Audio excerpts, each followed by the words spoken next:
Hello students, आज हम लोग हिस्ट्री का चैप्टर आगे कंटिन्यू करेंगे, चैप्टर 2। और इसका इंट्रोडक्शन मैंने आपको पिछली क्लास में दिया था। आगे हम कंटिन्यू करते हैं कि यूरोप में समाजवाद आखिर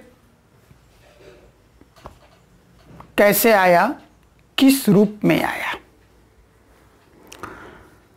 समाज के पुनर्गठन की संभवतः सबसे दूरगामी दृष्टि प्रदान करने वाली विचारधारा समाजवाद ही थी। आपकी पुस्तक जो है वह कह रही है कि समाज के पुनर्गठन की संभवतः सबसे दूरगामी दृष्टि प्रदान करने वाली विचारधारा समाजवाद ही थे। 19वीं सदी के मध्य तक यूरोप में समाजवाद एक जाना पहचाना विचार था। उसकी तरफ बहुत सारे लोगों का ध्यान आकर्षित हो रहा था। पिछले क्लास में हमने आपको पढ़ाया था कि किस तरह से सामाजिक परिवर्तन हो रहा था, है ना। यही हमारा टॉपिक था, सामाजिक परिवर्तन का युग। किस तरह से सामाजिक परिवर्तन हो रहा था और सामाजिक परिवर्तन के लिए कौन कौन सी विचारधाराएं थी, कितने समूह थे। एक समूह उदारवादियों का था, दूसरा रेडिकल वालों का था, तीसरा रूढ़िवादियों का था। औद्योगिक समाज और सामाजिक परिवर्तन पर भी हमने चर्चा करी थी। उससे यह बात जाहिर हो जाती है कि उस समय यूरोप का जो समाज था वो कुछ इस तरह से था कि अब यूरोप के लोगों को लगने लगा था कि हमारे समाज में तो बदलाव होना ही चाहिए, परिवर्तन होना ही चाहिए। पर सवाल यह बड़ा था कि अगर समाज बदले, परिवर्तित हो तो उसको अब कौन सा रूप दिया जाए, कौन सा रूप उसको प्रदान किया जाए, किस तरफ ढाला जाए, किस ढंग से बदला जाए। अगर मौजूदा हालात हमको ठीक नहीं है, मौजूदा समाज हमको पसंद नहीं है, तो फिर वो समाज कैसा होना चाहिए जो हम बदल करके बनाना चाहते हैं। तो इसका घूम फिर करके एक ही जगह जवाब जाकर के टिक जा रहा था, और वो जवाब था समाजवाद। इसीलिए कहा कि समाज के पुनर्गठन की संभवतः सबसे दूरगामी दृष्टि प्रदान करने वाली विचारधारा समाजवाद ही थी।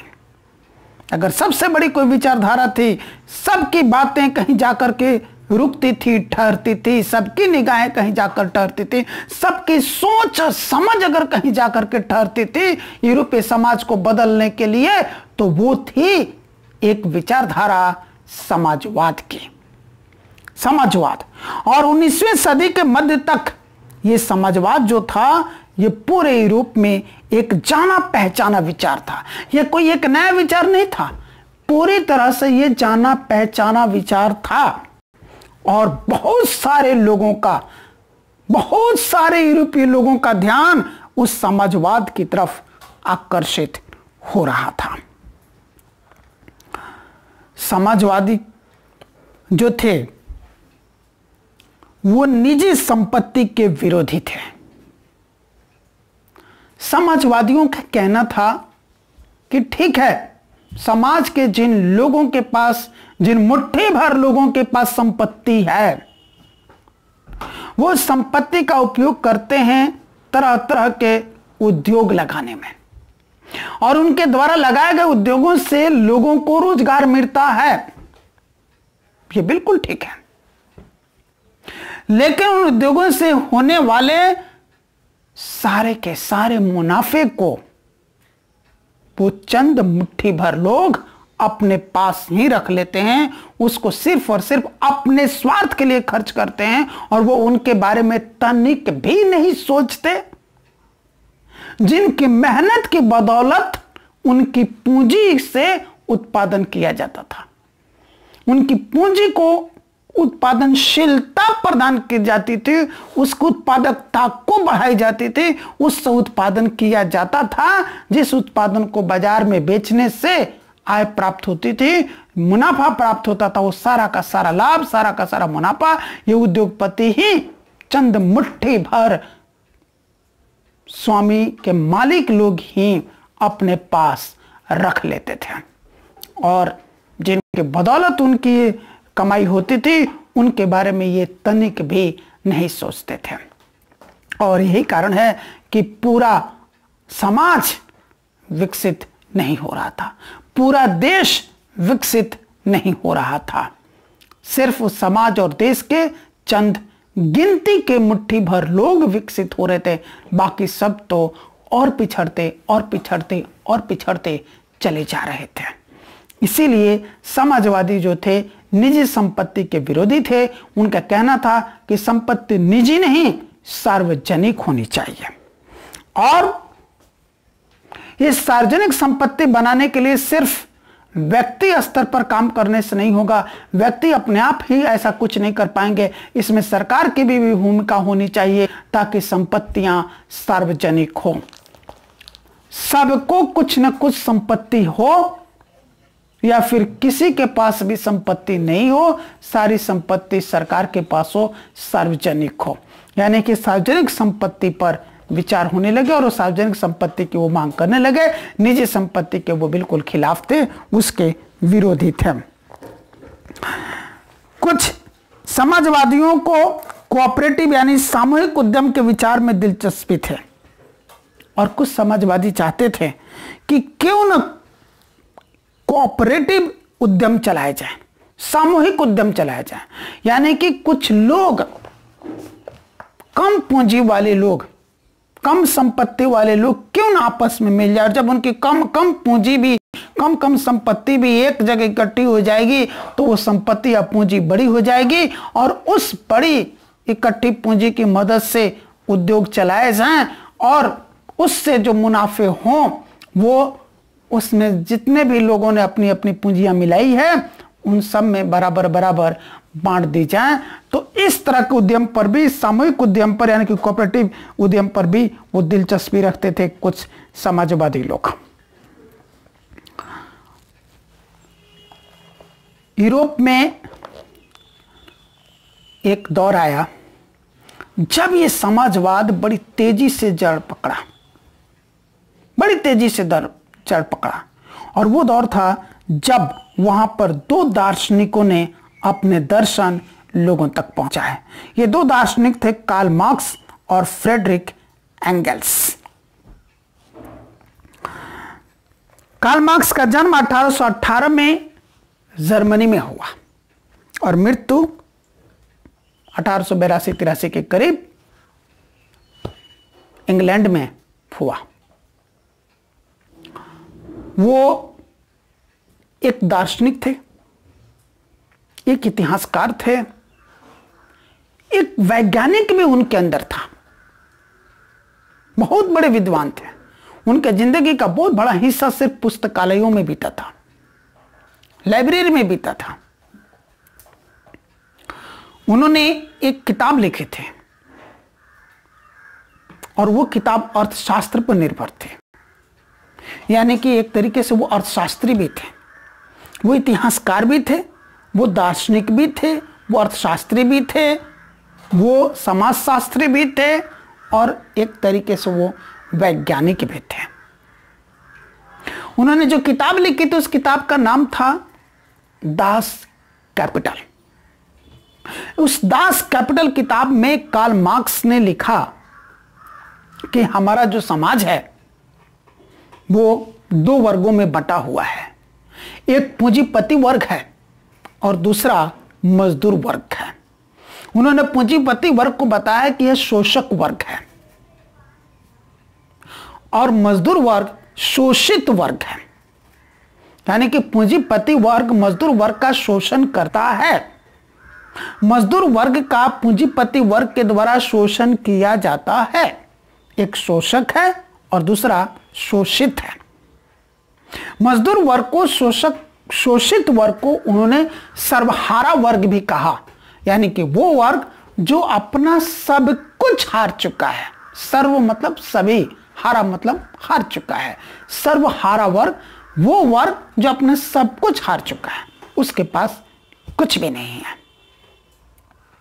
और इन दोनों के बीच की जो खाई है वो बहुत बहुत चौड़ी और गहरी खाई है, दो वर्गों के बीच के, पूंजीपति वर्ग और श्रमिक वर्ग, मजदूर वर्ग, शोषण वर्ग और शोषित वर्ग, सर्वहारा वर्ग।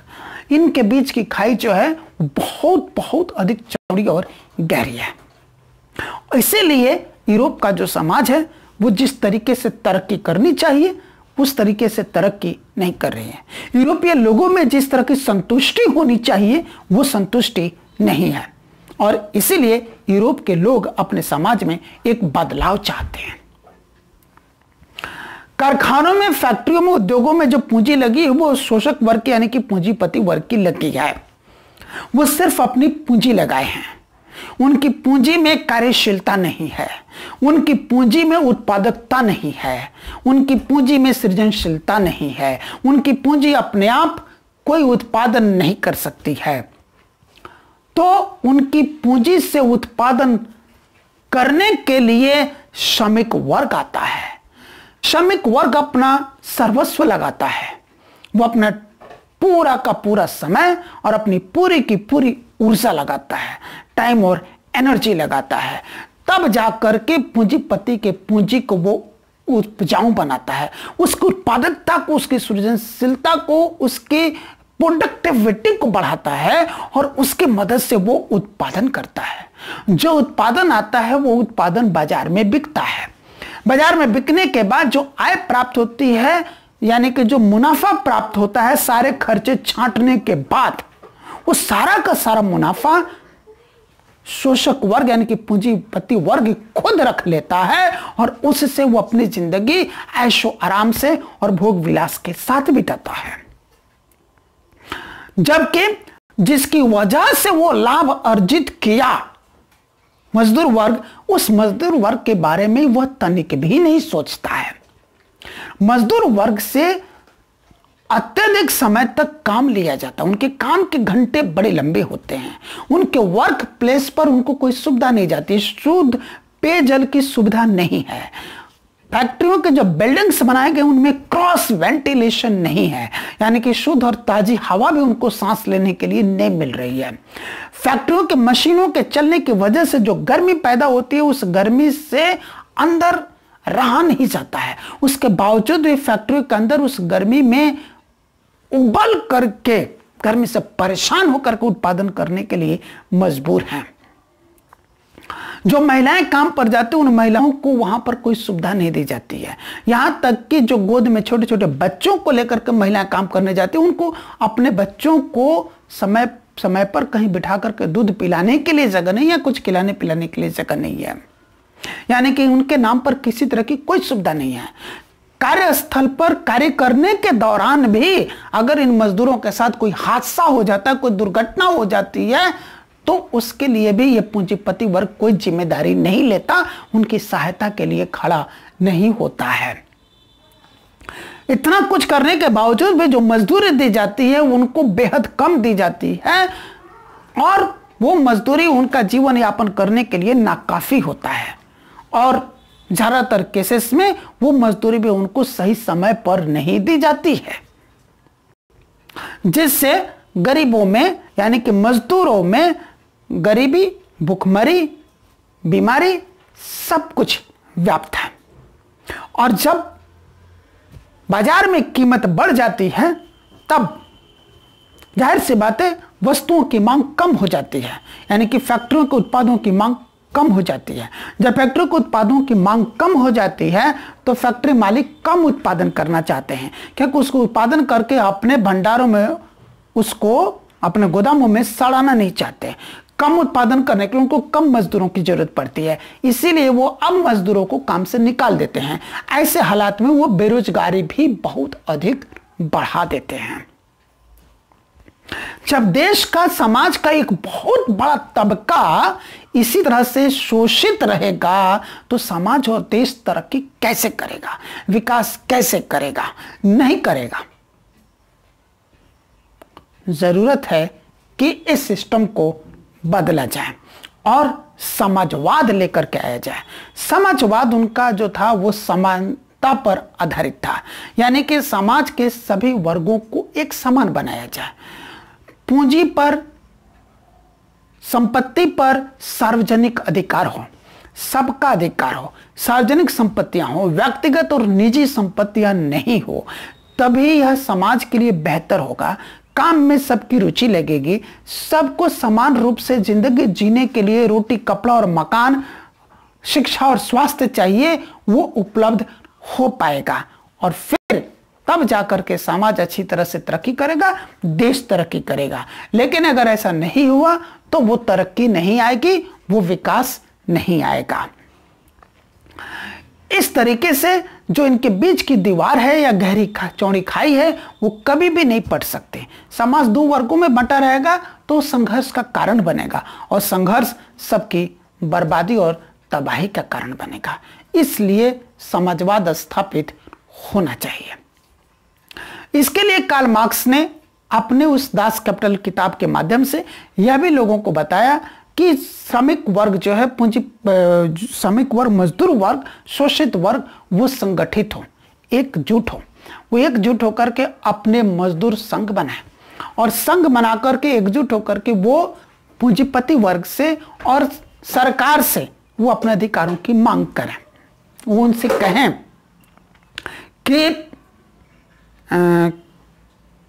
जो संपत्तियां हैं उनको सार्वजनिक की जाए, उत्पादन की वजह से जो मुनाफा आता है उनमें से कुछ हिस्सा मजदूरों के बीच भी बांटा जाए, उनके काम के घंटे घटाए जाएं, सप्ताह में एक दिन की छुट्टी, एक दिन का अवकाश उनको दिया जाए, वीकेंड में एक हॉलिडे तो उनको मिलना चाहिए, वो मिले, काम के घंटे कम हो, मजदूरी की दर बढ़ाई जाए, मजदूरी समय पर दिया जाए, कार्यस्थल पर शुद्ध पेयजल की व्यवस्था की जाए, शौचालय की व्यवस्था की जाए, महिला कर्मी जो हैं बच्चों के साथ जाती हैं कार्यस्थल पर, उनके लिए एक अलग कमरे की व्यवस्था हो जहां वो अपने शिशुओं को रखें, शिशु वहां बैठ करके खेलें कूदें और समय समय पर महिलाएं जाकर के अपने शिशुओं को दूध पिलाएं या कुछ खिलाएं पिलाएं।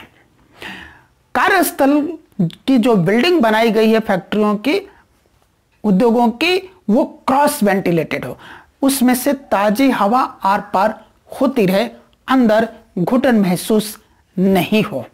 अंदर जो फैक्ट्रियों के मशीनों के चलने की वजह से जो गर्मी पैदा होती है, उन गर्मियों को निकलने के लिए व्यवस्था करी जाए, प्रॉपर रोशनदान लगाए जाए ताकि उसके अंदर पूरी भरपूर जितनी रोशनी चाहिए फैक्ट्री के अंदर उतनी रोशनी बनी रहे।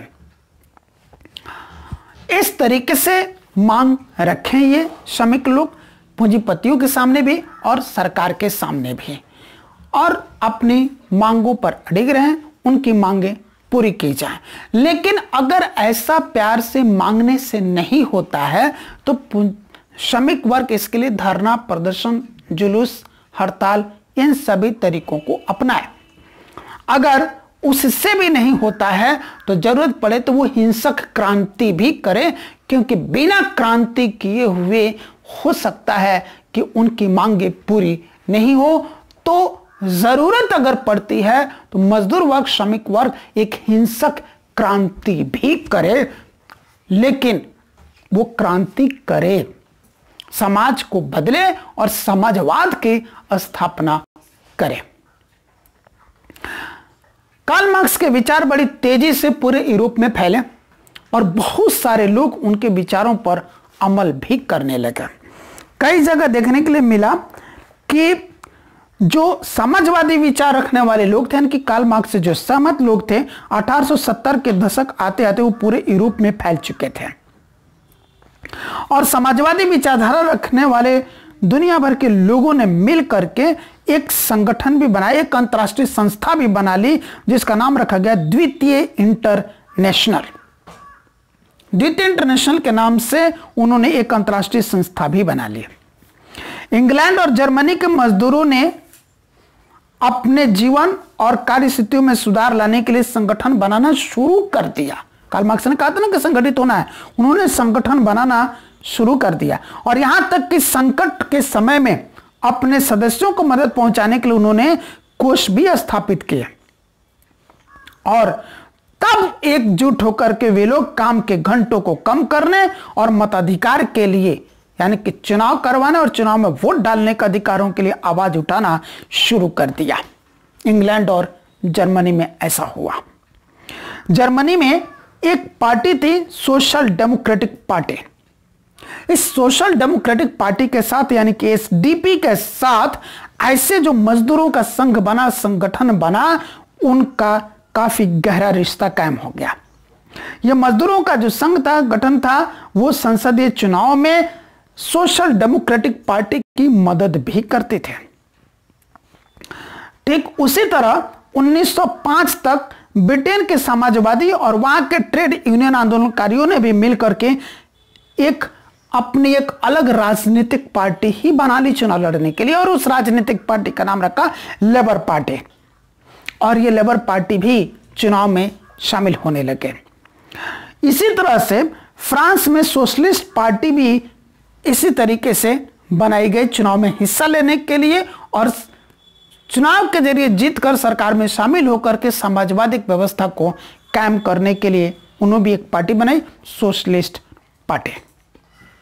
यानी कि इस तरीके के कदम इंग्लैंड में भी उठाए गए, जर्मनी में भी उठाए गए, फ्रांस में भी उठाए गए, लेकिन कहीं भी किसी भी चुनाव में इन समाजवादी संगठन के लोगों को वो सफलता नहीं मिली जिस सफलता की बदौलत वो अपनी सरकार बनाने में कामयाब हो सके और सरकार की मदद से वो समाजवाद को अपने देश में लागू कर सके, उसको स्थापित कर सके। ऐसी सफलता उनको नहीं मिली, क्योंकि हर जगह उनको रूढ़िवादियों, उदारवादियों और रेडिकलों का दबदबा झेलना पड़ रहा था। लेकिन इससे घबरा करके समाजवादी लोग हार नहीं माने और उन्होंने अपने प्रयास को करना छोड़ा नहीं, उनके प्रयास जारी रहे। कार्ल मार्क्स को उस किताब दास कैपिटल ने ये जो लोगों के दिल और दिमाग में समाजवाद के प्रति जो भावना पैदा की और समाजवाद को हासिल करने के लिए उन्होंने जो रास्ते बताए, इसकी भनक जर्मनी के शासक को भी लगी। और जर्मनी के शासक को यह बात कतई पसंद नहीं आई, क्योंकि उसको तो पूंजीवादी व्यवस्था ही पसंद थी और उसको उसी में अपना स्वार्थ और अपना लाभ दिख रहा था। इसलिए उसने क्या किए कि दास कैपिटल जो किताब थी कार्ल मार्क्स की, उस किताब को जब्त करवा लिया। सभी जगहों से उस किताब को जब्त करवा लिया गया और कार्ल मार्क्स को देश निकाला दे दिया गया। अपने ही देश, अपनी ही मातृभूमि से कार्ल मार्क्स साहब को निकाल दिया गया। कार्ल मार्क्स साहब इस सजा के कारण देश से निकले और वो फिर पहुंचे अपने ससुराल। उनकी शादी रूस में हुई थी, इसलिए वो रूस उनका ससुराल था, वो रूस पहुंचे। इतनी बड़ी सजा मिलने के बावजूद भी कार्ल मार्क्स डगमगाए नहीं थे। वो अपने विचार नहीं बदले थे, अपनी सोच नहीं बदले थे और कार्य करने का ढंग नहीं बदले थे। उन्होंने अपने विचारों का प्रचार प्रसार रूस में भी किया और रूस के लोगों को भी उनके विचार बेहद पसंद आए, खासकर लेनिन साहब को। और रूस के लोगों ने उनके विचारों पर काम करना शुरू कर दिया और उनके विचारों पर काम करने का ही परिणाम था कि रूस में एक बहुत बड़ी क्रांति हो गई, जिस क्रांति को हम लोग रूसी क्रांति के नाम से जानते हैं। ये रूसी क्रांति सन 1917 में हुई और ये क्रांति सफल हुई। इस क्रांति के सफलता के बाद रूस में समाजवाद की स्थापना हुई और समाजवाद की ही सरकार भी बनी, जो कि काफी लंबे समय तक वो सरकार चलती रही। समाजवाद को साम्यवाद भी कहा गया, कम्युनिस्ट भी कहा गया। साम्यवादियों को कम्युनिस्ट कहा गया, समाजवादियों को कम्युनिस्ट कहा गया। समाजवाद, साम्यवाद, कम्युनिस्ट, ये सब मिलते जुलते टर्म है और रूस में वही सरकार स्थापित हुई, जो काफी लंबे समय तक वो सरकार चलती रही। सन 1991 में जाकर के जब सोवियत संघ रूस का, क्योंकि रूसी क्रांति के बाद रूस नहीं रहा, वो सोवियत संघ रूस बन गया था। क्या बन गया था? सोवियत संघ रूस, USSR, union Soviet socialist Republic, और बहुत बड़ा साम्राज्य हो गया था। उस पर ये कम्युनिस्ट की यानी कि समाजवाद की सरकार, साम्यवाद की सरकार स्थापित हुई थी। सन 1991 में जब यूएसएसआर का, सोवियत संघ रूस का विघटन हुआ, उसके बाद ही जाकर के वहां से इस सरकार का अंत हुआ। तो पहली जीत सन 1917 में समाजवादियों को मिली और उनकी सत्ता कायम हुई। कार्ल मार्क्स यही चाहते थे कि अगर जरूरत पड़े तो ऐसी एक खूनी क्रांति भी हो सकती है, और उस क्रांति के बाद जो सत्ता हो वो सर्वहारा वर्ग की सत्ता हो, मजदूर वर्ग की सत्ता हो, पूंजीपति वर्ग की सत्ता नहीं हो, और संपत्ति पर अधिकार सार्वजनिक हो, निजी नहीं हो। जैसा कार्ल मार्क्स चाहते थे या अन्य समाजवादी विचारधारा के लोग चाहते थे, वैसा ही हुआ। तो आज की क्लास हम यहां पर टर्मिनेट करेंगे, और अगले क्लास में जब हम मिलेंगे तो अब हम रूसी क्रांति पर चर्चा करेंगे। Thank you.